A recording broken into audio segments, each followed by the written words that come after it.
Comprendre le Coran et l'islam. Le vote Front National est-il la solution contre cet islam? À la fin de la dernière vidéo présentant l'histoire réelle du Coran, invitation avait été faite à vos questions, que vous pouvez envoyer directement à l'adresse électronique. Comprendre le Coran en un mot, @laposte.net.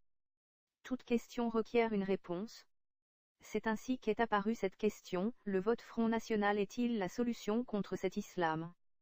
Pour résumer très succinctement cette nature réelle de l'islam tel qu'il a été créé et tel que nous pouvons le découvrir dans ces vidéos, il s'agit d'un système politique fasciste créé par les califes abbassides de Bagdad, à partir d'Al-Mamoun en 813. La religion était un prétexte divin pour imposer la soumission des femmes aux hommes, des hommes aux imams, des imams aux califes et les califes à Dieu. En réalité, les califes manipulaient les textes dits divins qu'ils créaient ou dont ils modifiaient le sens à leur profit, la base du texte étant la religion des judéo-nazaréens quasiment disparue. S'il s'agit d'un mouvement politique du IXe siècle, il a été créé pour rester inchangé. C'est un islam quasiment identique que nous connaissons de nos jours. Dès lors, une question d'actualité a un certain sens par rapport à ce constat historique. Il est clair qu'un tel islam ne fait pas rêver l'occidental et, parce qu'il est un mouvement totalement politique, la solution semble être politique, donc dans l'isoloir et au Parlement des différents pays. Le Front National, ou tout mouvement politique analogue, pour les autres pays, semble être a priori le mouvement politique qui est le plus éloigné de l'islam, car le racisme qu'il cache difficilement envers l'islam semble être le rempart idéal. Les racistes votent en très grande partie pour de tels mouvements, mais tous les électeurs de partis d'extrême droite ne sont pas racistes. Sa compromission avec l'islam semble exclue, contrairement à d'autres partis dont une partie importante de l'électorat est musulman. Une autre manière de poser cette question serait dès lors, en termes politiquement incorrects, le racisme est-il un rempart contre une telle idéologie? Deux problématiques différentes s'imposent dans l'actualité, la présence de musulmans dans nos pays, et l'immigration de nouveaux musulmans. Concernant les musulmans dans nos pays, un parti politique comme le Front National semble totalement impuissant, du simple fait que la majorité de ces musulmans ont la nationalité de leur pays d'accueil.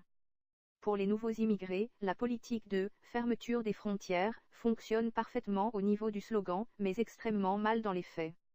Si il n'y a qu'à fonctionnait, il aurait été utilisé depuis longtemps. Dès lors, à quoi peut servir concrètement un tel vote? Reste bien sûr la permissivité culturelle, qui gêne tant de personnes, tel le refus du voile, le refus de certains accommodements.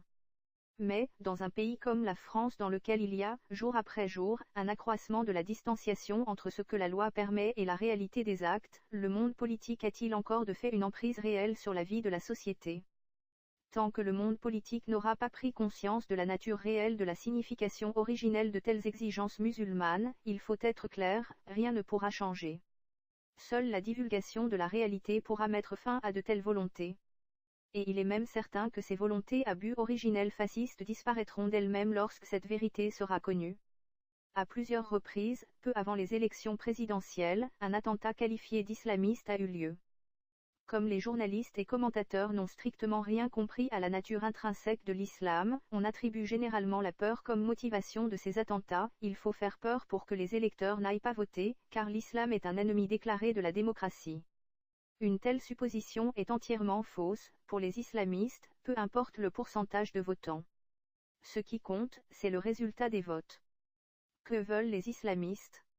Puisque la religion musulmane a été inventée pour être au service d'un califat, et qu'elle ne peut fonctionner correctement que sous ce régime dictatorial, ces musulmans veulent tout simplement recréer un califat.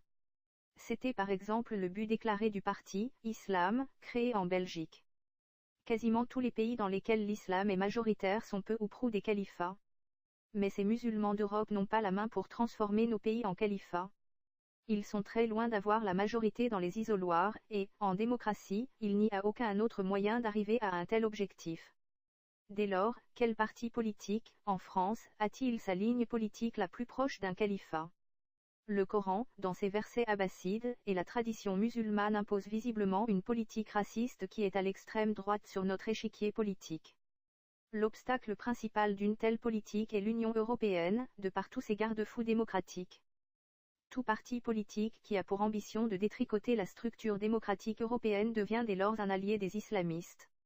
Le seul parti politique français, important en termes d'électorat, et ayant un tel programme, est le Front National. L'extrême droite au pouvoir est sortie de l'Union européenne. Le dernier attentat politique, en France, juste avant les élections, servait à faire peur. La peur est mal conseillère, et le calendrier ne laissait pas le temps de la réflexion.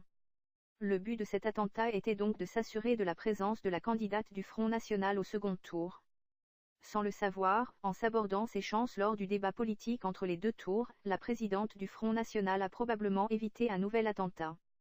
S'il lui était resté la moindre chance, les assassins auraient à nouveau tenté le réflexe de la peur.